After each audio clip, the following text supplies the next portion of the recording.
कोई विषम समस्या यदि आपके सामने खड़ी होती है, विषम समस्या जिसका कोई निराकरण हो ही नहीं रहा, सब दूर हाथ जोड़ लिए, सबसे कह लिए, सबको प्रणाम कर लिया, सबसे बोल दिया, सबसे विनय कर ली, तो भी वो समस्या मिटी नहीं रही है, तो हमारा निवेदन है 5 बेलपत्र, 5 दुर्वा, दुर्वा जानते हो, दूब, दुर्वा, 5 दुर्वा, 5 बेलपत्र, 5 कनेर के पुष्प शिव जी को समर्पित कर कर उसी 1 लोटे जल से 5 बार शंकर भगवान को जल चढ़ाना प्रारंभ करिए।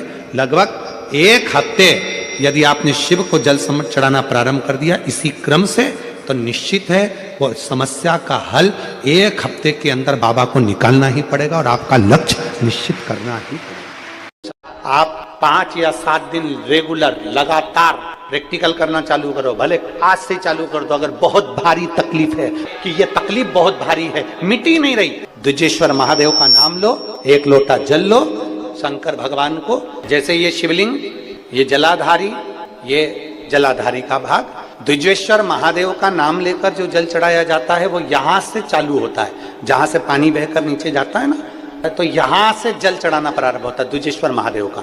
द्विजेश्वर महादेव का जल यहां से चढ़ाते चढ़ाते चारों तरफ घुमाते हुए वापिस जलाधारी पर आता है, जहां से जल अपन बह रहा है उधर, फिर वापिस आता है और सामने जहां तुम खड़े हो, चाहे इधर खड़े हो चाहे इधर खड़े हो, वो जल वापिस आकर फिर इसी तरह से धार पड़ती पड़ती शंकर के शिवलिंग पर जाती है और द्विजेश्वर महादेव से प्रार्थना करी जाती है, तो कैसी भी दुख की घड़ी हो वो दुख की घड़ी टल ही जाती है।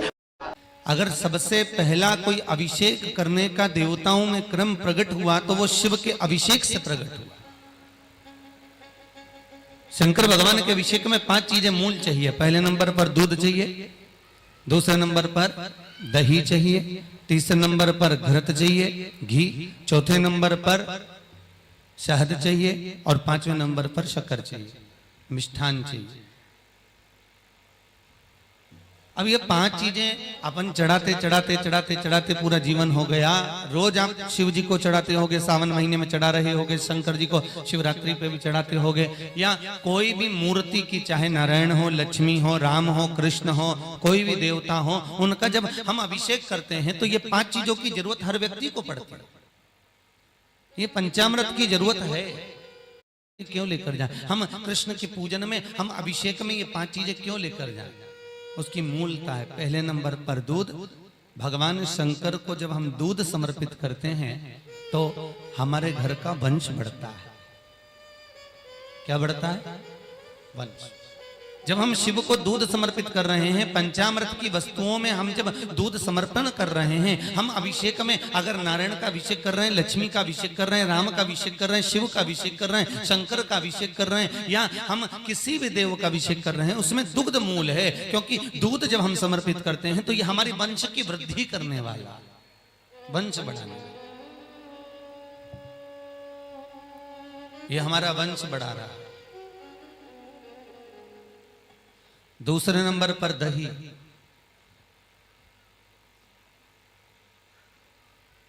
ये दही शिव जी के चरणों में, ध्यान दीजिए, दही बनाना आता है आप लोगों को? अगर ढेर सारा दूध है, बहुत सारा दूध है, तो उसमें थोड़ा सा जामन डालिए और दही बन जाता है। एक भगोना दूध को भी थोड़ा सा जामन जमा देता है। उसी तरह शास्त्र कहता है कि यहाँ दही शिव को इसलिए समर्पित करा जाता है कि अगर भाई भाई में विवाद हो रहा हो, देवरानी जेठानी आपस में झगड़ रही हो, अगर कहीं सास बहू में क्लेश हो रहा हो, किसी का घर टूट रहा हो, किसी का घर अगर खंडित हो रहा हो, कोई परिवार आपस में टूट कर जा रहा हो, कोई भाई भाई आपस में झगड़ कर जा रहे हो, तो शिव का अभिषेक दही से करने से परिवार वापस जुड़ जाता है। इसलिए पंचामृत में दही की मूलता कही। पंचामृत में दही मूल हो गया।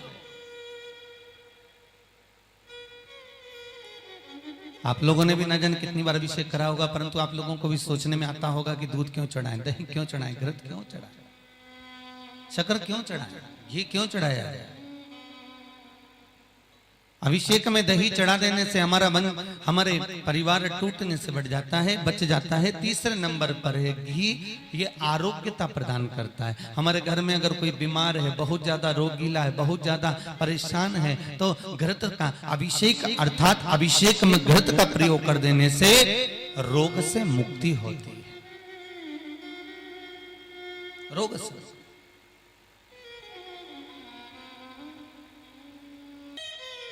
मेरे शिव देने वाले, औघड़ी जटा जूट बांधने वाला स्वयं शिव विश्वास है। और इस विश्वास को, शिव जी को जब हम दूध समर्पित करें तो वो वंश की वृद्धि करता है। दही समर्पित करते हैं वो घर को जोड़ता है। घी समर्पित करते हैं वो रोग से मुक्ति करता है। शहद जब हम समर्पित करते हैं तो बच्चों की विद्या को प्रबल करता है। घर में अगर कोई विद्या अध्ययन कर रहे हैं, कोई पढ़ रहे हैं, कोई आनंद ग्रहण कर रहे हैं, उनको विद्या की प्रबलता देने वाला वो शहद होता है जो शिव को समर्पित करा जाता है। और 5वें नंबर पर है मिठाई, शक्कर, खांड। आखिर उसको समर्पित करने का भाव केवल इतना रहता है कि हमारा जो व्यापार है, हमारा जो व्यवसाय है, बहुत मिठास से पूर्ण चलता रहे, इसलिए शक्कर समर्पित करी जाती है। इसलिए शक्कर दी जाती है। पहला, लोटे का जल इसने चढ़ा दिया, दूध इसने चढ़ा दिया, शहद इसने चढ़ा दिया, शक्कर इसने चढ़ा दिया। ये पंचामृत स्नान अलग अलग हाथ से हुआ। किसी ने कुछ चढ़ाया, किसी ने कुछ चढ़ाया। तो शास्त्र कहता है वर भी पृथक पृथक भाग में। कई लोग कहते हैं शिव जी की पूजन में गंगा का जल होना जरूरी है।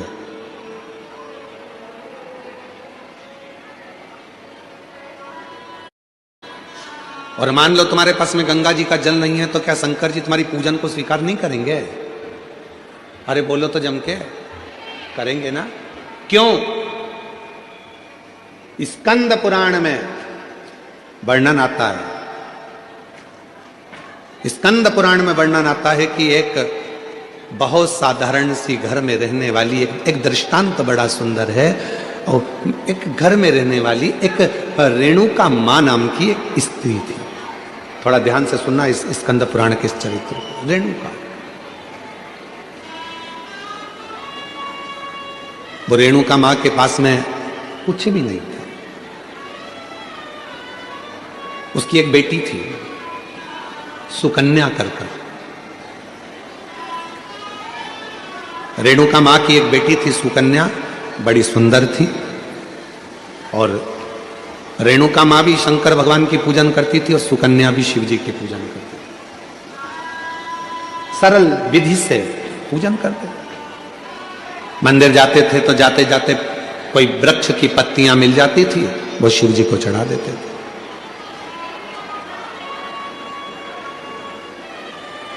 कोई फूल मिल जाता था, वो शिव जी को चढ़ा देते थे।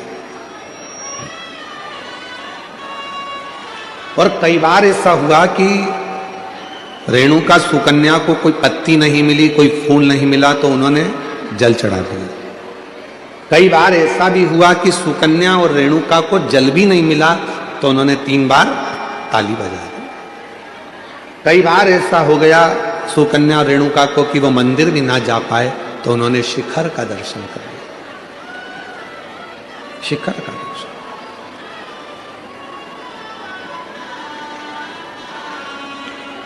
एक दिन रेणुका और सुकन्या दोनों बैठी हुई थी, और रेणुका सुकन्या बैठी हुई थी, और वहीं से एक संत का निकलना हुआ। बड़े विरक्त संत थे,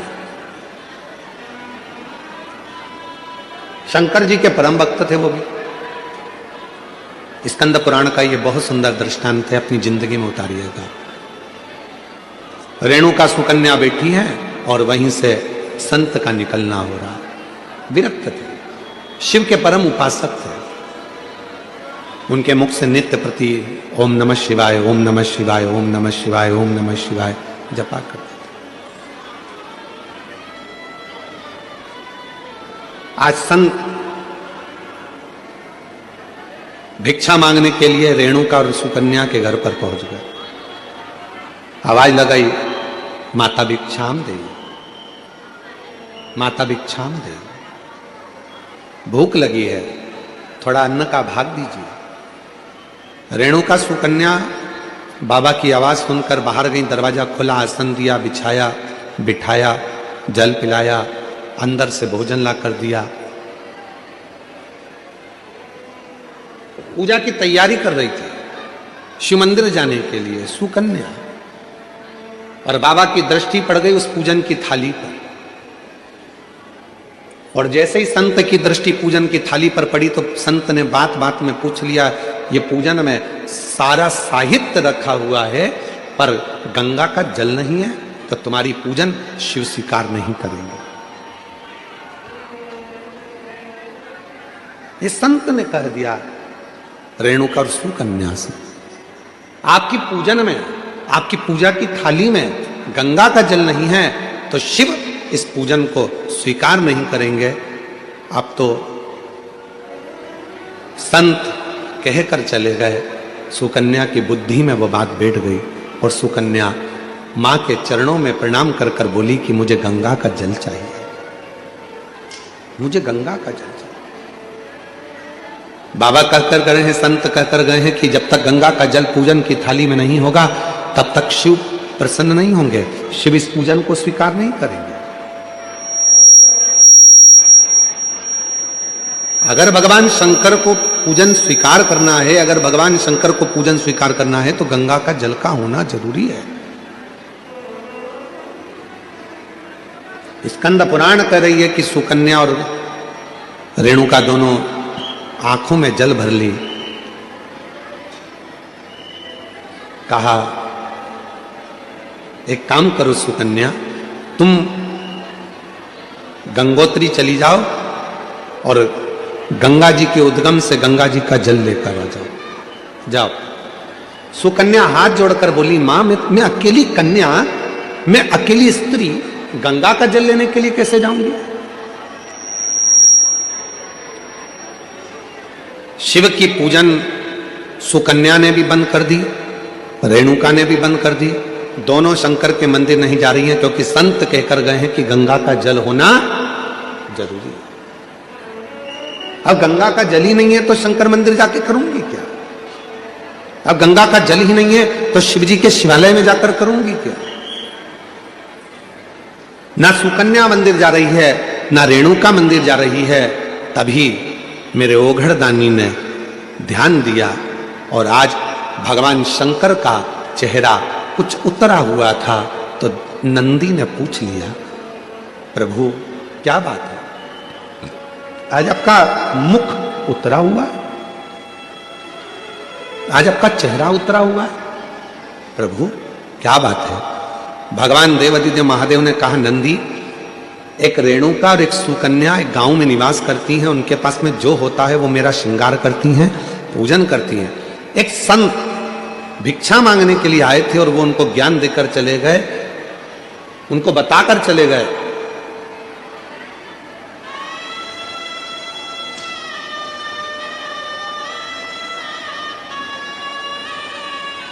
कि गंगा के जल के बिना शिव पूजन को स्वीकार नहीं करते। ना मां मंदिर जा रही है, ना बेटी मंदिर जा रही है, दोनों विचार में लगे हैं कि गंगा का जल कहां से लेकर आए, गंगा का जल कैसे लेकर आए, दोनों विचार। और उन दोनों के जल के बिना मैं फीका हूं। तभी भगवान शिव के पास से नंदी दौड़ कर गए, आप चिंता मत करो, आपका चेहरा उतरा हुआ देखकर, मुख उतरा हुआ देखकर मुझे अच्छा नहीं लग रहा। दौड़ कर गए नंदी और नंदी ने जाकर एक साधु का रूप रखकर पहले तो संत को समझाया कि गंगा का जल की मूलता नहीं, मूलता है शिव भक्ति की।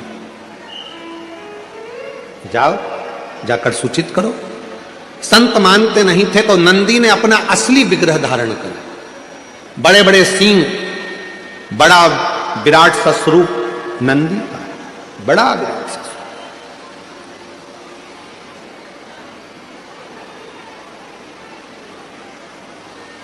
और इतना विराट स्वरूप नंदी का था, इतना विराट स्वरूप नंदी का था, नंदी जैसे ही सामने जाकर उस संत के खड़े हुए और अपनी पूंछ का एक बाल संत के ऊपर जो घुमाया, इतने में संत जमीन पर पड़ गए, हाथ जोड़कर बोले मुझसे क्या गलती हो गई।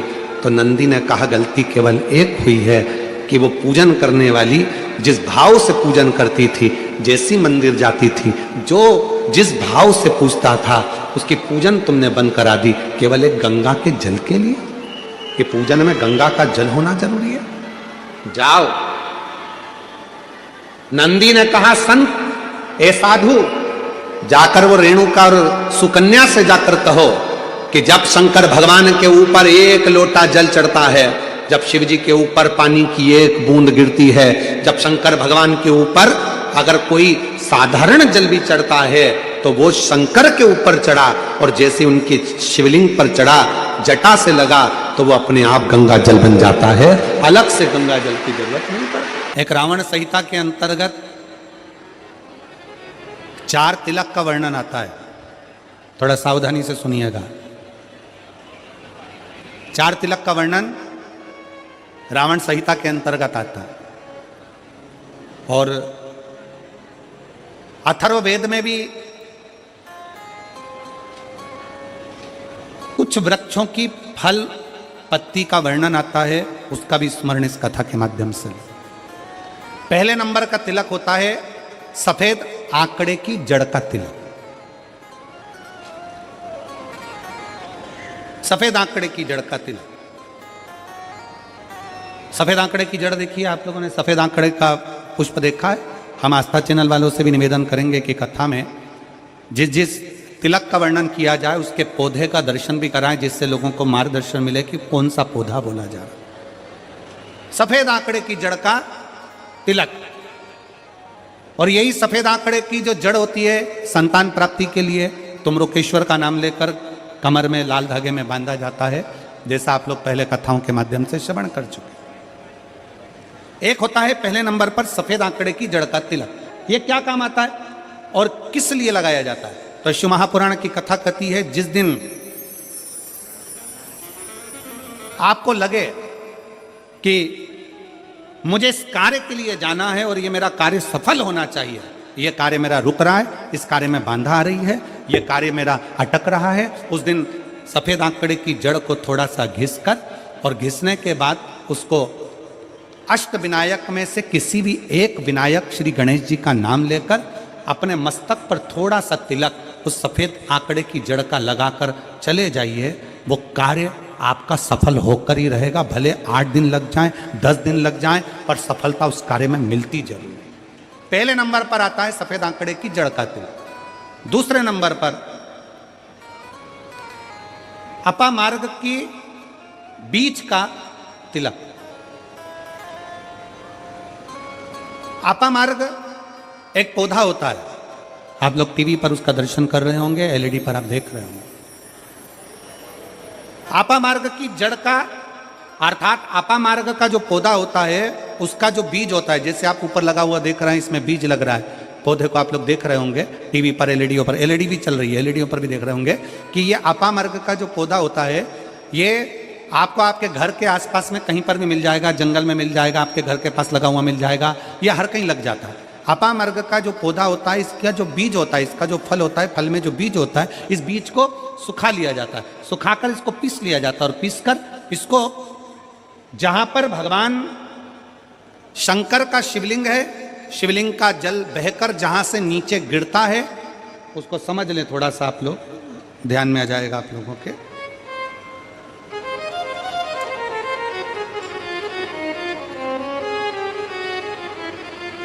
इधर देखिए, शिवलिंग की ओर ध्यान देंगे।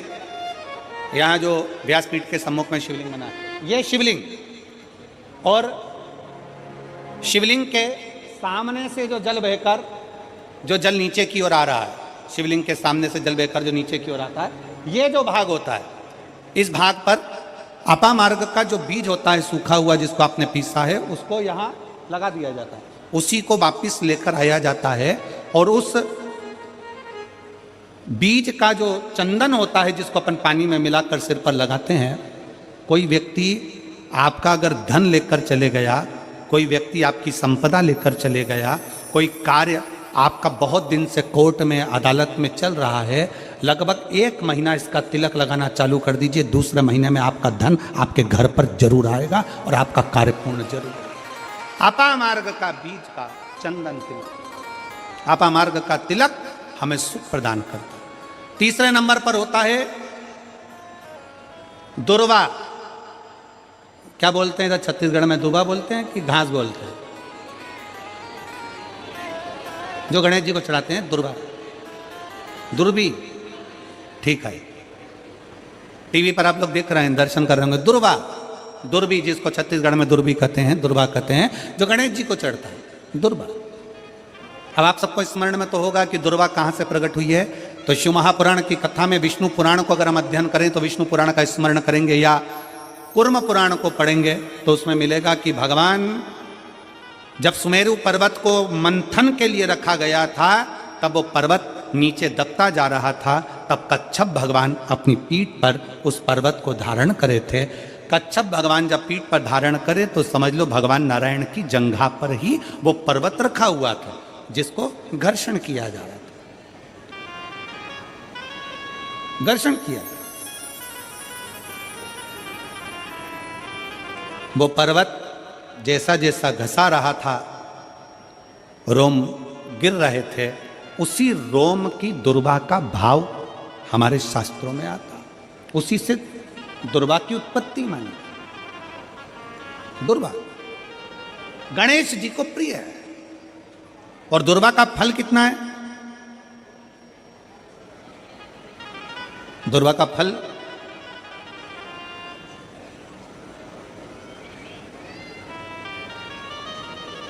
जब एक असुर ने उत्पात मचाया और गणेश जी के पास सूचना गई तो गणेश जी ने उस असुर को निगल लिया।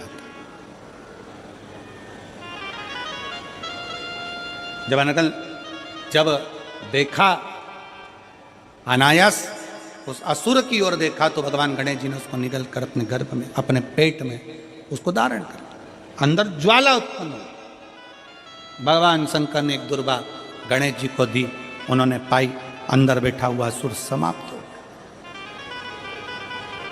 पाप कर्म हो, बेकार कर्म हो, गलत कर्म हो, असत्यता हो, या कई हमारे हाथों से हमारे द्वारा कोई पाप कर्म यदि हो जाता है, वैसे तो संपूर्ण विश्व में शिव महापुराण की कथा कहती है 4 स्थान पर प्रत्येक व्यक्ति से पाप होता है। पहला, झाड़ू लगाते समय छोटे छोटे जीव मर जाते हैं जिसका पाप माथे चढ़ जाता है। दूसरा, अग्नि जलाते समय छोटे छोटे पतंगे जल जाते हैं जिसका पाप मस्तक पर चढ़ जाता है। तीसरा, जल में कपड़े धोते समय, स्नान करते समय छोटे छोटे जीव मर जाते हैं जिसका पाप माथे चढ़ जाता है। चौथे नंबर का, चलकर जाते समय अपने पांव के नीचे, चप्पल के नीचे छोटे छोटे जीव मर जाते हैं जिसका पाप माथे चढ़ जाता है। शिव महापुराण की कथा कहती है एक दुर्वा शंकर जी को, एक दुर्वा गणेश जी को जब हम समर्पित करते हैं तो हमारे मस्तक का सारा पाप अपने आप समाप्त हो जाता है। दुर्वा में इतना तेज हो, दुर्वा। और शिव पुराण कह रही है तीसरे नंबर का तिलक है दुर्वा का। दुर्वा का तिलक, दुर्वा को चढ़ी हुई जब छोटी सी दुर्वा लेकर उसको सूखने के बाद भस्म बनाकर शंकर को चढ़ाकर उस भस्म को लाकर मस्तक पर यदि तिलक लगाया जाए, उस दुर्वा का तिलक यदि मस्तक पर लगाया जाए, कोई व्यक्ति तुमसे कह दिया कि तेरे बस का ये नहीं है, कोई ना कह दिया तू ये सरकारी नौकरी पा ही नहीं सकता, कोई ना कह दिया कि तू ये काम कर ही नहीं सकता, तू मकान बना ही नहीं सकता, कोई ना कह दिया तेरी दुकान चलेगी ही नहीं चाहे कितनी खोल ले, अगर आपका कोई आत्मबल नीचे गिराता है तो 20 दिन तक दुर्वा का तिलक यदि मस्तक पर लगाया जाए तो आत्मबल भी बढ़ता है और कार्य सिद्ध होता है। ये दुर्वा तिलक की महत्व। चौथे नंबर पर आता है बेलपत्र की जड़ का तिलक, जिसको हम पहले भी कथाओं में बोल चुके हैं कि बेलपत्र की मिट्टी का भी अगर तिलक लगाया जाए, बेलपत्र के नीचे की मिट्टी का भी अगर तिलक लगाया जाए तो वो भी फल देता है। तो बेलपत्र की जड़ का तिलक तो बहुत मूल है। कभी मान लो कहीं बेलपत्र की जड़ ऐसे नहीं निकालना चाहिए, बेलपत्र हरा भरा रहे तो कभी उसकी जड़ नहीं निकालनी, कभी भी। मान लो कोई बेलपत्र का वृक्ष सूख गया, कोई बेलपत्र का वृक्ष अगर सूख गया है, उसकी अगर जड़ मिल गई है तो उसको घिस कर उसका चंदन बनाकर, शिव का लेपन कर उस चंदन को अपने मस्तक पर भी धारण कर सकते।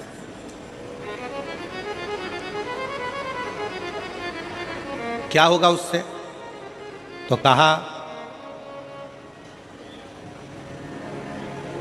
किसी व्यक्ति को कोई कार्य के हेतु आपने बोला है और वो व्यक्ति कार्य से इनकार कर रहा है, मना कर रहा है कि ये मेरे बस का नहीं है, मैं नहीं करूंगा, उठाओ तुम्हारी फाइल लेकर जाओ यहां से, ये मैं नहीं करूंगा। तुम्हें लग रहा है कि ये केस मुझे जीतना है और मैं सत्य हूं और मेरा केस मुझे जीतना है और असत्यता भारी पड़ रही है, झूठ भारी पड़ रहा है। उस समय पर बेलपत्री का चंदन का तिलक या बेलपत्री के वृक्ष की मिट्टी का तिलक व्यक्ति को सफलता जरूर देता है। उस तिलक को धारण जरूर करना चाहिए, उस तिलक को जरूर धारण। बेलपत्र का तिलक, बेलपत्र की मिट्टी का तिलक, बेलपत्र के वृक्ष के नीचे बैठकर करा गया भजन, बेलपत्र के वृक्ष के नीचे बैठकर करी गई साधना, बेलपत्र के वृक्ष के नीचे बैठकर करी गई आराधना हमें फल प्रदान करती है। और मैं संपूर्ण देशवासियों को इसके लिए बहुत बहुत साधुवाद देता हूं, बहुत बहुत बधाई देता हूं कि जब वृक्षारोपण कराया जाता है विठले सेवा समिति द्वारा, सारे शिव भक्त अपने अपने क्षेत्र में बेलपत्री का पौधा लगाते हैं और बेलपत्री के वृक्ष को बड़ा करते हैं। उसके लिए आपको साधुता देते हैं। साधु अपने जीते जी अपने जीवन काल में प्रयास जरूर करो कि बेलपत्री का पौधा जरूर लगाया